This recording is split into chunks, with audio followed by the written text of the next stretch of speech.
Thank you for listening and subscribing to the Reconstructing Inclusion podcast. Also, if you haven't bought Reconstructing Inclusion, Making DEI Accessible, Actionable, and Sustainable, my book, please pick it up. We also have a Substack now under the name Reconstructing Inclusion. I'll be putting more content on that Substack before you know it.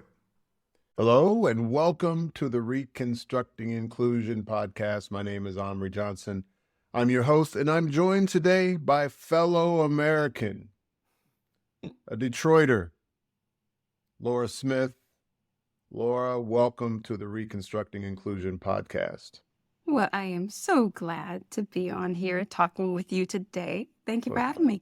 Thank you. I'm excited to hear from you myself. I've had the pleasure of getting the chance to know you, and I can say this before we get started. Laura reached out to me, and the first question she asked me is, how can I be helpful to you? And that stuck with me because I don't get those questions a whole lot. I usually get, let me tell you about myself. Laura didn't start with that. And so that struck me as somebody who really is intentional about how she contributes to other people. And it's something that I value tremendously. So thank you for that start to our relationship. Laura, you're a fellow American living outside of our native land. And I want you to share your background with people. But first, a favorite song or movie. That's how we always start one of these. A favorite song or movie that you go to over and over again.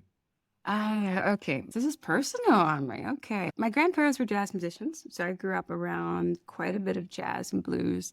So one song that was always playing, and we've worn out several vinyls on this one, was Miles Davis, It Never Entered My Mind. And Wow. yeah. You went to the archives, well, the Miles Davis. I mean, not everybody goes there. I'm a big jazz fan as well. So I love it. Yeah. I don't want to go into a jazz tangent, but now you just told me something that I'm going to have to tap over and over again. So our calls will no longer be about DEI. They'll all be about jazz. So one book or person that's influenced you or inspired you in your life or career journey? Oh, wow. Actually, this is one kind of a more recent one, past couple years. Do you know Aubrey Blanche? Yes. Yes. Well, Aubrey has been one of those people who you reach out and it's been very super helpful and sat me down at some point. We were having a conversation about, what it's like to work in this field in-house.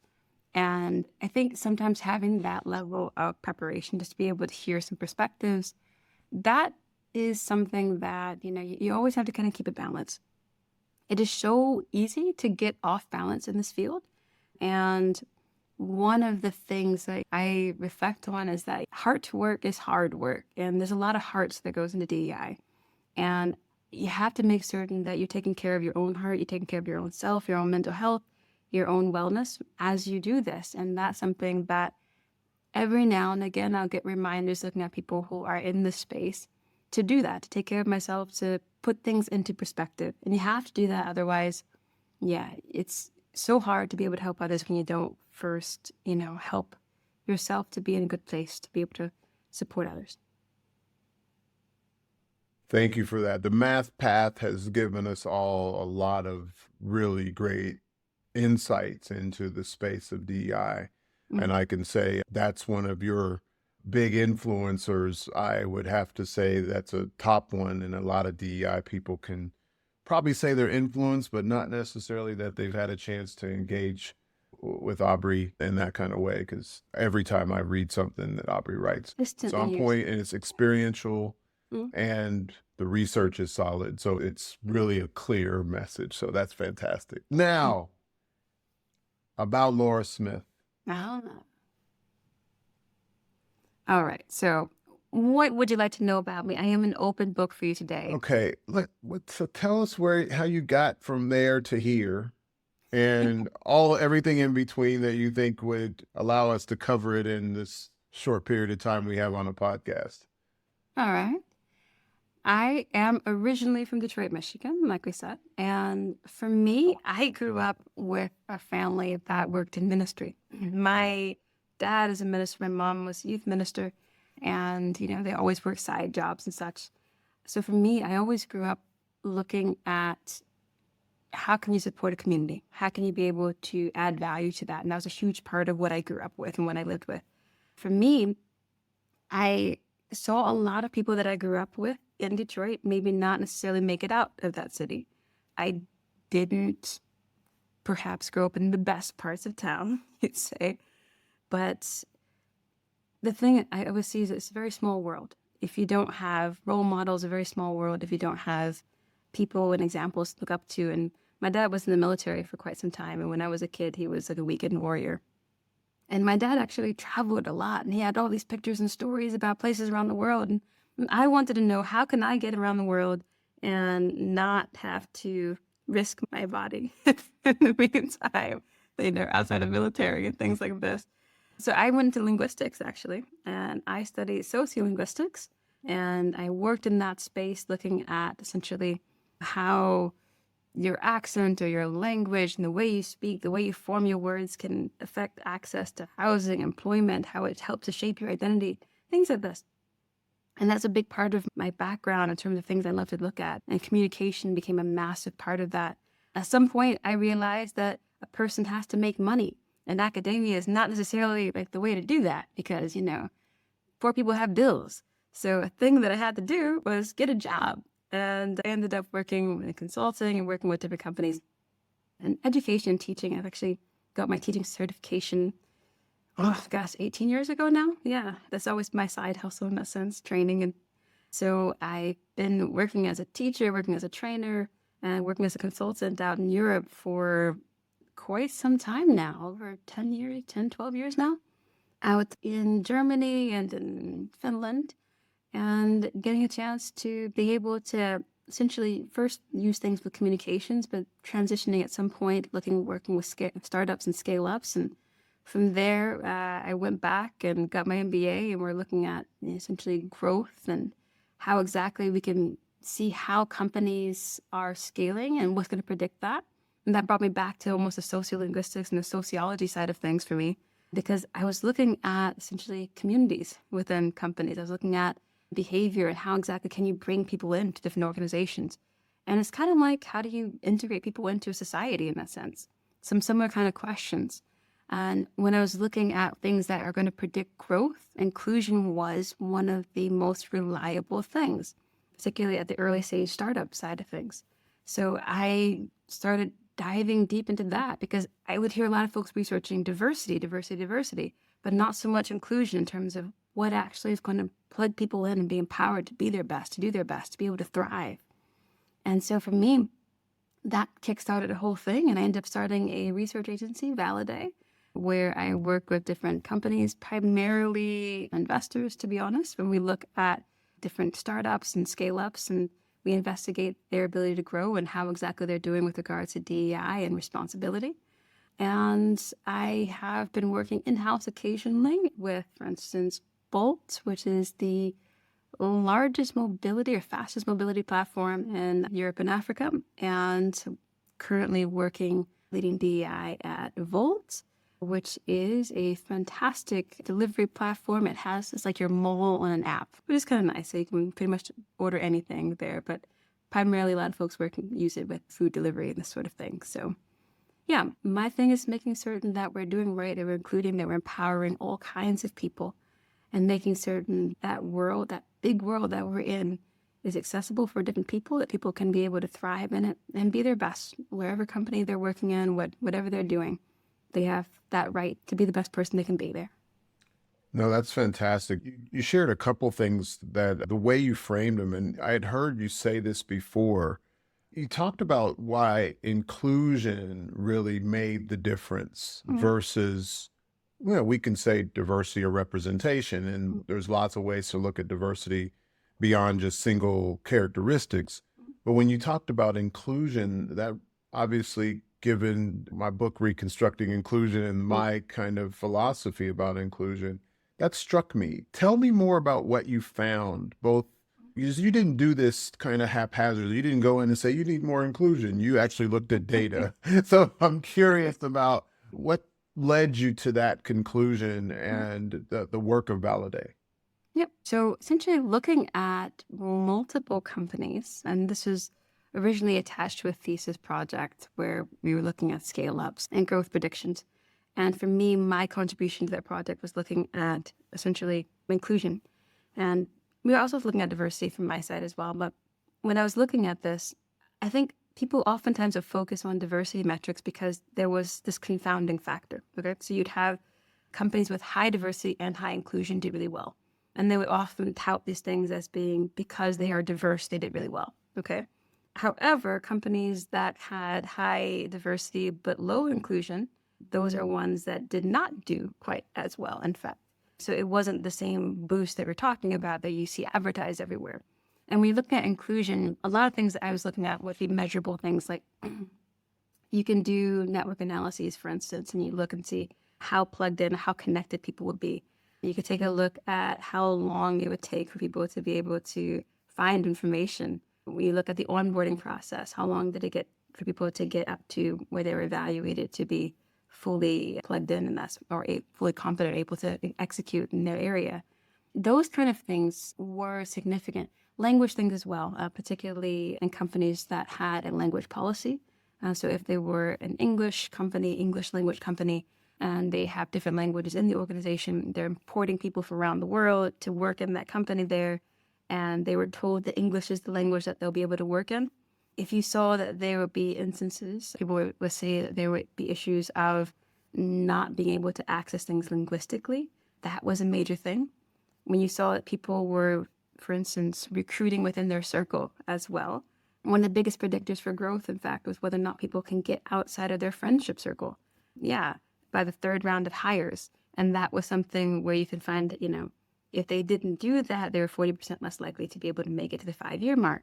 So these are things where you look at and you say, okay, this is really important that you want to consider a lot of these things. It makes a difference in terms of your investment. If you're investing in these kind of companies, it makes a difference in terms of the company that you're growing and some things you can consider from an early stage.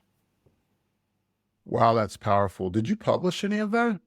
Those things are being published. That was associated with a university project. So that's under a thing called MODA. That's with various Finnish and Swedish universities that are associated with this. But for my side, I was looking at communication dynamics, and that's something you can find actually on my website if you're interested. Okay. Yeah, we'll make sure we have that link in the show notes because that's fascinating. And that, the use of data with that level of nuance, Laura, in our space is still relatively new because you looked at questions that were thinking about what does sustainability look like for the company, not just for the DEI work. And that's a different conversation than we're trying to measure something for the DEI purpose versus the organizational mission and value purpose. And that's quite fascinating. So you've worked outside of the US past 10 years. What have you learned about people and their experience in organizations? You gave one example. Like, what is it that when you see, if you were to do some comparison between what we see in the US and Europe, is it dramatically different? Or are we basically interested in the same things, but thinking about them and talking about them differently? Well, I think you have to consider what work is in different contexts, right? I mean, so in the States, work is this essential thing. This is part of your identity, right? You are looking to level up in your career because you're leveling up yourself almost in that sense, right? There are aspects of that mean so much. There's a financial aspect. There's no real social support there. So your job is your means of eating. Is attached to your ability to go to the hospital, your insurance and things like this.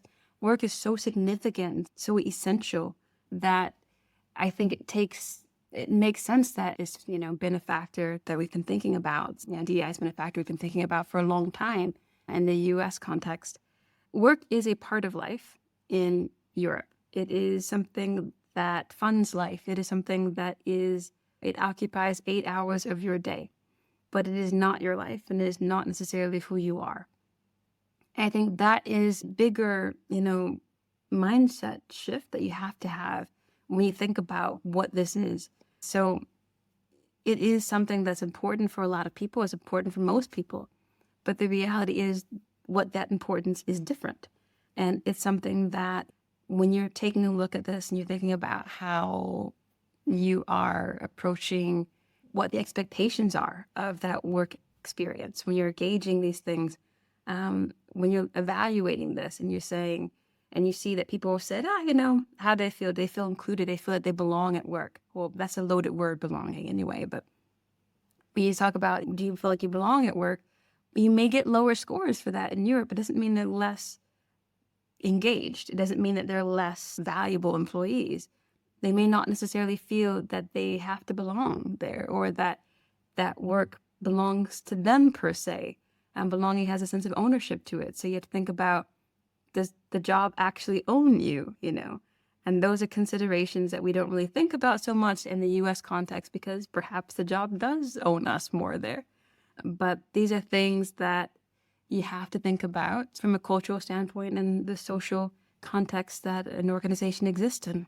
That's fascinating. The meaning of work shifts contextually depending on where you've been. And I've actually observed that here in Switzerland, where people will they'll work 40 or 50% on one job, and then they'll go and they'll pursue their passion with the rest of their time.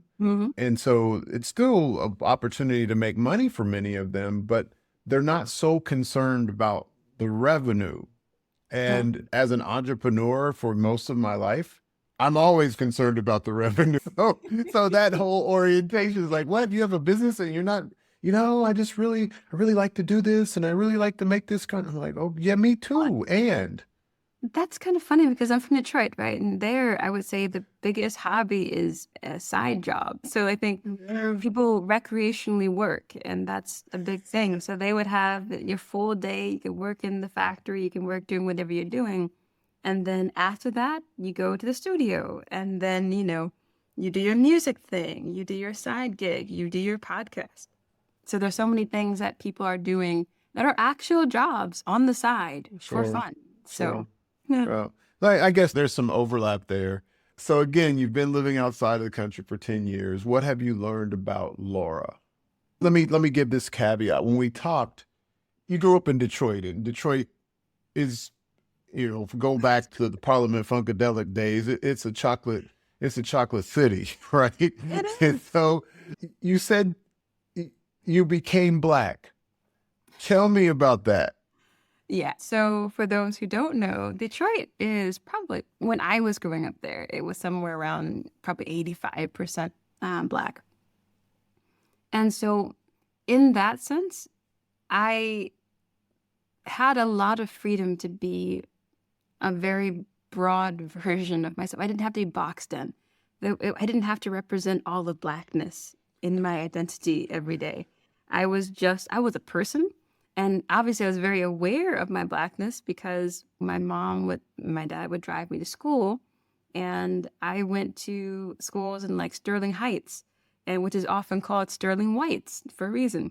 So I would be the Black kid there for many of my classes, sometimes the first person in the school, and we would get pulled over by the police quite often on our way because we clearly did not belong there. So I did have an awareness of my Blackness, but I always had a community. Like I said, my family, they're ministers, so there's always the Black church, and that's a big thing. That was something that I grew up in.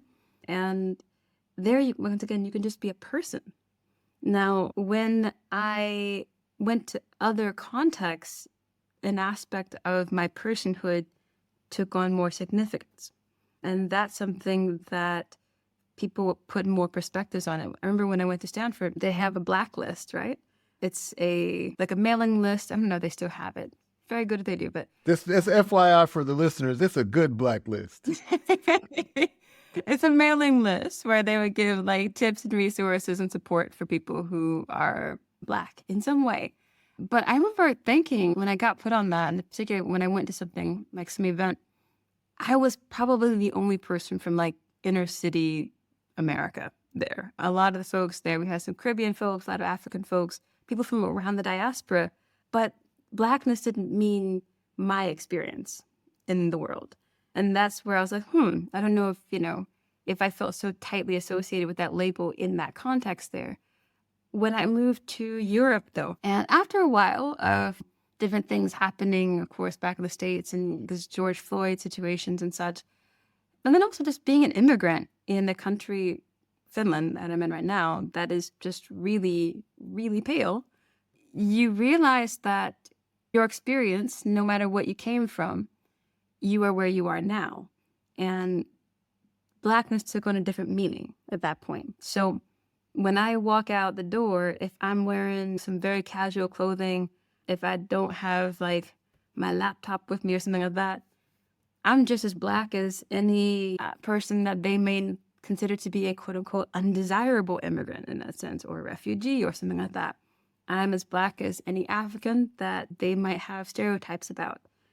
I'm as Black as any Caribbean that they might think can or can't do certain things. So that's when I realized I kind of joined a new club. And in this club, I embrace this Blackness because it's something I realized I can be there for more people and I can support more people. And in embracing this, I'm able to open a door for more people as well. People who look like me, people who come from different places, sure, different experiences.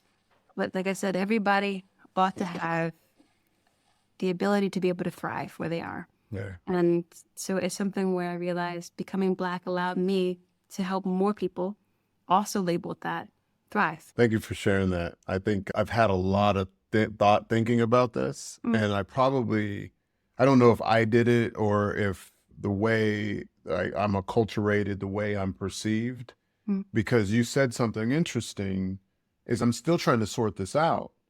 For most people, I'm an expat. I'm an American expat. And I don't know the distinction between me being an immigrant to this country and being an expat other than connotation and the financial dynamics that come with working for a big multinational company, which I used to do, right? And so I'm still, we have to unpack that. We might not have time now, but that notion of immigrant versus expat is one that's a distinction that I still haven't gotten 100% clear on. My buddies were in the U.S. like, man, you an expat. Stop. But no, Wonder, I need you to understand this, okay? So we've got this concept of a passport, right? This notion of these are basically modern day freedom papers, right? Right, So right. these are your freedom papers. And back in the old days, the difference between a free Black and a enslaved one was just a piece of paper. And that's what we've got right now in terms of that social class distinction. That paper in your pocket, that paper that you got from your work experience, those references, that paper that you have, financially in your bank account, those papers are your freedom papers. And those are the things that determine how you're going to be treated in this world. But not everybody has a privilege of those people. Right. And they're no less people. So these are things that sometimes I like to make certain we think about the labels that we embrace. This is sociolinguist in me again, but think about the labels that we embrace. Who is it embracing as well? Who is it cutting out? And are we doing any good in the choice that we make? Absolutely. No, that's beautifully stated. And apropos, I'm going to shift a bit to the world of startups. You've been traversing this world, and in the DEI space, it's still a little premature, so to speak. The startup world in so many ways hasn't really grasped DEI to the extent that I think it could. But when I talk to you, the way you've introduced it is really extraordinary. And to the startups and scale-ups that you've worked with, when you think about what startups and scale-ups can do to make DEI normative and really embedded into how business gets done, what advice would you give? I would say be intentional, okay? Intentionality is a thing. And sometimes I realize that with startups, there's this existential crisis. They're trying to survive. They're trying to get some funding. They're trying to get product market fit. They're trying to connect with the people who are going to make their business thrive. And I get that. But the fact is, your business is going to thrive with the people that you bring in to build whatever product or service that you're making. So be intentional about that, because that is the first asset you have to work with. The people are the value, okay? So you want to make certain that you are getting maximal value, and that's not just getting, but giving that as well to the people, invest back into them in that sense. So when we think about how we want to include people, the habits and the choices that we make, if you choose, for instance, you're speaking a language around people that not everybody understands. That is something that I get it. You have your culture, you want to be able to preserve these things. Also understand you cut people out of those conversations. And do you have the actual luxury of being able to exclude people at an early stage? Like, how many hours in a day do you have to kind of sideline people? You have to think about inclusion more just strategically in terms of how exactly we're doing this. When you think about the team that you're bringing in, do they understand the markets you're trying to reach? Do they have the breadth of experience and exposure to the different communities that you're going to try to get to, that you're going to try to, make connections in, that you're going to try to sell to? If they don't, if you all went to the same school, you all grew up within 100 kilometers of each other, how are you really going to make a global product or global service? Do you have that? Do you have the diversity of experience and perspectives that you're going to need to be able to do the thing that you're out there to do? So in a way, it's not just a matter of just surviving. I want people to think about the possibility of a life beyond that, a business beyond just that crisis of making it today. Because ultimately you're trying to build something that's going to be there as well for tomorrow. And so keep that in mind and understand that sometimes you have to make that uncomfortable choice of being uncomfortable. And that's the thing. And it's easier to build in that kind of resistance at an earlier stage and have that be a part of your DNA as a company, the thing that you're going to be replicating as you scale, than it is to add it on later. Because that's when you get the growing pains. That's when you have a lot of things that are fossilized already that are going to be very, very hard to change. So, yeah. Yeah, I think I remember Doc Rivers said on a special about there were several coaches on it, and he said that pressure is a privilege. So being uncomfortable to me is a privilege. Like, you're trying to grow something, you're trying to work through what is inevitably going to produce some roadblocks and have some failures. And I think that's what makes companies, I have this philosophy, I've only talked about it occasionally. I think it's that mindset that you just described that makes companies what Nassim Taleb calls anti-fragile. They can bounce back from stressors and get better rather than just be in the space of surviving a stressor. But you know what?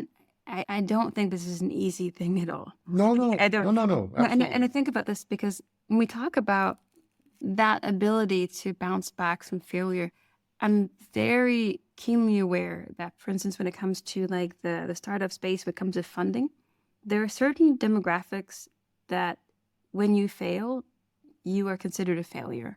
And there are certain demographics when you fail, you are considered to have had a learning opportunity. And there are people they'll fail and they'll fail and they'll fail and they'll get opportunity after opportunity after opportunity because people will think of this as, this person must have learned. They must have grown. They'll do better next time. And other ones, they were considered a gamble to begin with. And if the gamble didn't pay off initially, people get a little wary about reinvesting in that person. And I do understand that. So when it comes to building out that luxury of being resilient, understand that a lot of people that have not had opportunity have had to be darn near perfect to get to the stage where you consider them for that opportunity. Okay. And so they may not have that. They may not be very well accustomed to bouncing back. So I think we have to consider some grace periods. We have to consider how can we build in the safety to fail. Yeah. And that's a sobering thought, because I think that happens quite a bit. And what I'm left with oftentimes is when those people that have the privilege to fail, oftentimes many times over and over again, it's because the relationships are such that you get the benefit of the doubt. It's not just relationships. I think it's also affinity. And I think we spend a lot of time in the DEI space doing some things to make sure we take care of the most marginalized groups in the corporate kind of context of marginalized, right? Mm. Have you spent time really trying to build bridges of context and understanding with folks across geographies or across cultures that are in the same geography? Because that's been the biggest thing to me is like people just aren't familiar Mm. with folks, particularly those that they haven't gone to school with or people that don't resemble people they've gone to school with either by experience or, you know, any other attribution. Just makes me wonder where in the DEI space we can do better at creating those bridges of context so that people don't automatically write somebody who hasn't had the same experience as they had off. Yeah. Is that a conversation that ever comes up? Because when you start thinking about investors, they need to, their superpower could be that they're building context and they start seeing how they can invest in some folks outside of the circles that they've been accustomed to over and over. Absolutely. I think it's over 90% of funding. When you look at who they fund, I mean, these are people that are connections with people that were recommended, so people that they knew. So it's not like people are just accepting these cold calls and such, per se, for most of the deals and such that happen. They are network deals. Here's the thing that I think about in terms of intentionality and building those bridges. You have to understand people to be able to serve them. And ultimately, we are a service industry, okay? We are trying to help people, to help organizations to be better. And there's no way that we can actually pull that off without understanding the people that we're working with, without understanding their context and their realities. If we don't spend that time in our industry doing so, we run the risk of, yeah, we'll build bridges, but those are bridges to kind of culturally conquer instead of connect. So we're kind of then taking on an idea in our context and we're imposing it on other people. And that's an ideological colonialism that doesn't serve us well, okay? What we want to do is to think about where people are and their realities. You want to understand what are the priority considerations? Who are the marginalized groups in their area? What are the realities that are applicable there? Because if you take the categories and you take the labels and you take the things that you think are relevant from where you are and try to say this is something that's important to focus on elsewhere, then you're missing the people. As a teacher, we always say, teach the students, not the lesson. You have to make certain that you're always keeping the humanity in mind. Mm-hmm. And that's the crux of our job. That's what we have to do. I'll always agree to choosing humanity. So that's one of the ones that we can agree with all day. And that brings me to the Nordics conversation. Mm-hmm. I've seen emerging conversations about the dynamics that are happening in the Nordics, Norway, Sweden, and Finland in particular to some extent, and Denmark, emerging conversations about inequality and discrimination. How would you characterize the current state of people and organizations and the tensions and complexity of our differences and similarities in the country you live in, as well as amongst some of your neighbors in the North? That's actually interesting. I was just going through some data in terms of what we would define as the topical focuses for DEI, right? And different countries. So within the company that I'm in, asking, so what do they prioritize when they talk about these things? And in the Nordics, there is the focus on gender primarily, and people will have that discussion about gender, sometimes LGBTQIA plus identification, that's a consideration. Pride is something that you'll see celebrated across these markets here. And so that does get a certain degree of visibility. What you don't see spoken about nearly as much is about like race and ethnicity, though it is relevant, particularly like in Finland. It's been ranked from various measures as one of the most racist countries in Europe when it comes to like employment and things like this. So it's a real thing. It's not that these things don't happen, but the fact is a lot of things are kind of based off of just generic xenophobia. And in smaller countries, the culture, even professionally, is such that you think about your smaller community. And then the further out someone might be from your community, the more marginalized they're going to be. You kind of layer on the identities. Gender, okay. They're from a different country. All right, that's the thing. They speak a different language. Oh, that's a consideration. Different color. Oh, that's way out there. And these are things that add on, and they become these progressive barriers to getting in and being seen. These are these walls to being seen as viable and competent talent. And that is something that I would love to help more companies kind of get over and around. And not just to say that we have these people here to fill our need and to, these are readily exploitable human beings kind of thing. That's not exactly what we're after, right? But we do want to make certain that we're thinking about how are we, in fact, making sure that we're extending opportunity in a fair way? How are we making certain that people get opportunities to not just be this perfect, awesome exemplar in every case that's also cheap labor and all that? How can people be good people, good employees that entails all the aspects of that humanity? They are going to have to grow. They're going to make mistakes too. They're going to bounce back. They're going to have to learn some things and grow and develop. Do they get the opportunity? Do they have equitable growth in that sense? These are considerations that we have to have beyond just the who's in the room.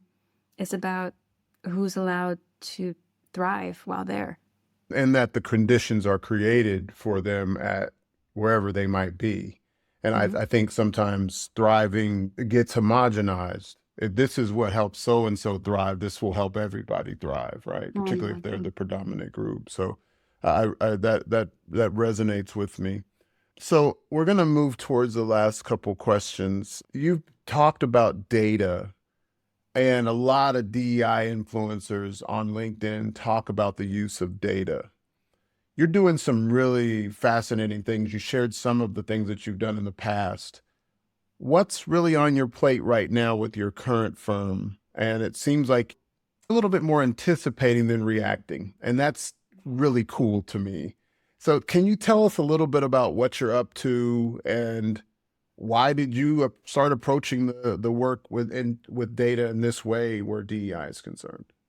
Yeah. So one thing I think about is making certain that what one is doing is not just an approach that you're taking because it's the way that you approach things.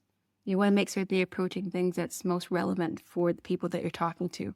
So what I like to do is try to catch my own expectations and assumptions. And I want to take a look and find out, firstly, how are we? I always do kind of a pre-audit when I come into a company.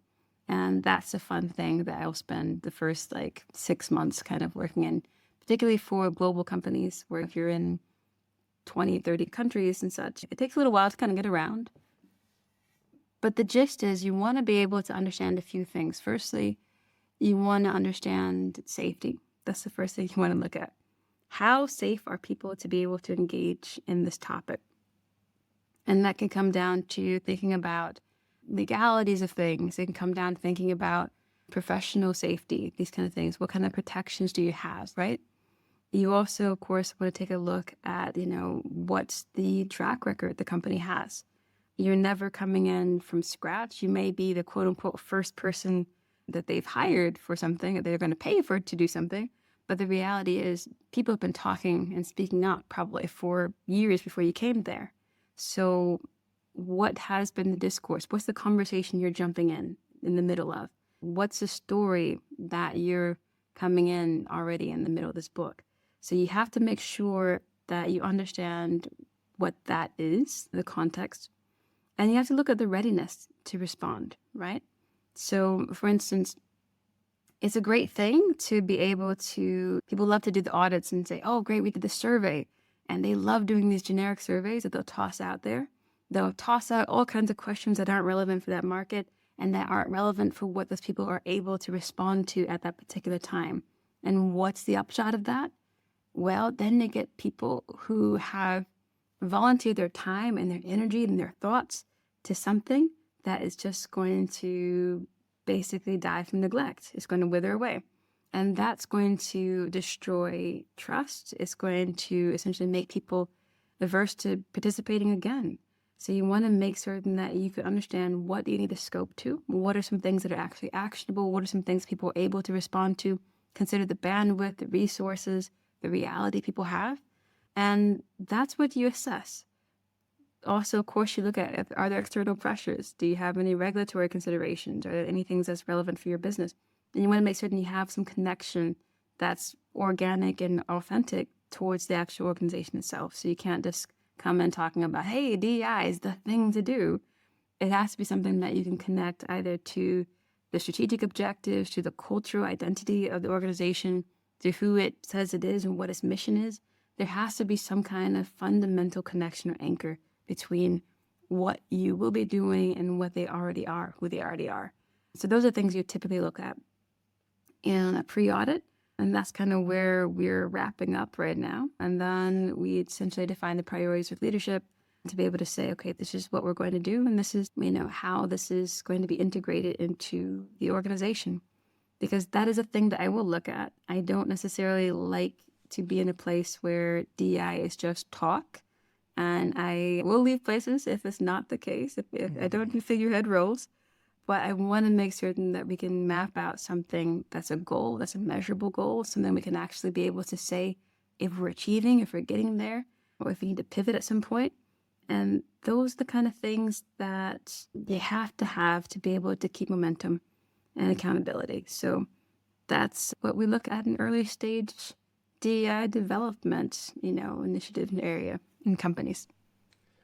Fantastic. So we've gone over time in the past on our calls, and this time I'm going to say we have to figure out how we can get you back here after you start putting some of these things that you're doing with your new company in place. But my last question for you before I ask if you have anything you'd like to add, do you miss your native land, and is moving back something that comes up for you in a typical year? Oh, what a question. What a question. All right. So my family is back home, and that is my anchor. This is why it's still technically home in a way. My parents are there and they are aging. And I do have to think at some point I'll probably have to go back and provide care because that darn social system. However, were that not the case, I sometimes think of the US as being like an abusive relationship. I do. It is. In a way that it's kind of like, that narrative of you'll never find anything better than me and this is the best that you can get and that kind of thing. And they'll just mistreat you consistently. And you would just think, but if I were to step out of this, it's going to be so much worse. I would encourage anybody in the same way that I would encourage anybody in those kind of actual relationships to think about exploring other options. How can you safely extract yourself or find something that's going to be the best thing for you? So consider your actual reality, consider what your possibilities are, and understand that the narrative being told to you may not be something with you in mind, okay? It may not be in your best interest always. So consider that. Laura, thank you. Is there anything else that I should have asked you or that you would like to add to the dialogue before we close out? You know what? There was a person once who asked me this question of how are you going to care for yourself today? How are you going to support yourself in the work that you're doing? And how are you going to anchor yourself as you take on these harder tasks? And that was a very impactful conversation. And I would toss that question back out to you just to see, how are you thinking about taking care of yourself today, Amri? Wow. I usually don't get asked questions on my podcast, but I'm actually finished. It's 4:30 my time, PM. And this is my last meeting. So the way I'm going to take care of myself is I'm going to go down in my little gym and stretch until my son comes back to show me his new haircut. Aww. And I'm going to prepare to go on holiday Friday. I say holiday now because I'm in Europe. We go on vacation to Canary Islands, to Tenerife on Friday. So taking care of myself by stretching my old legs that I worked out this morning, and then kind of playing with my son because I've been gone for a couple weeks, and then getting him ready for bed, and actually talking to my wife because we've barely had time to talk. So those are the ways that I'm going to take care of myself today. And I don't have a whole lot more work to do, a few kind of administrative things. So that's my answer, and I'm sticking to it. Well, good for you. Good for you. Oh, I am so happy to hear that you're taking care of yourself. You're an important person in this world. So very glad that you are giving yourself the care and attention that you need. And I am looking forward to being able to see more good stuff come out of what you do in your podcast. And let me know if there's any other way to support you in the future. Okay? That's the theme that we started with, and that's the theme we'll conclude with. Laura Smith, it's been a delight. I hope this was helpful, everybody. Make it a great day. Peace. Have a great one.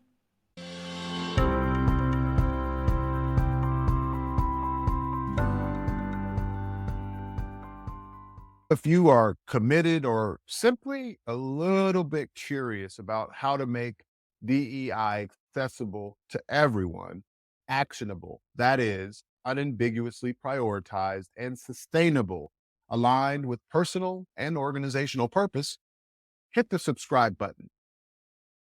Make it a great day. Peace.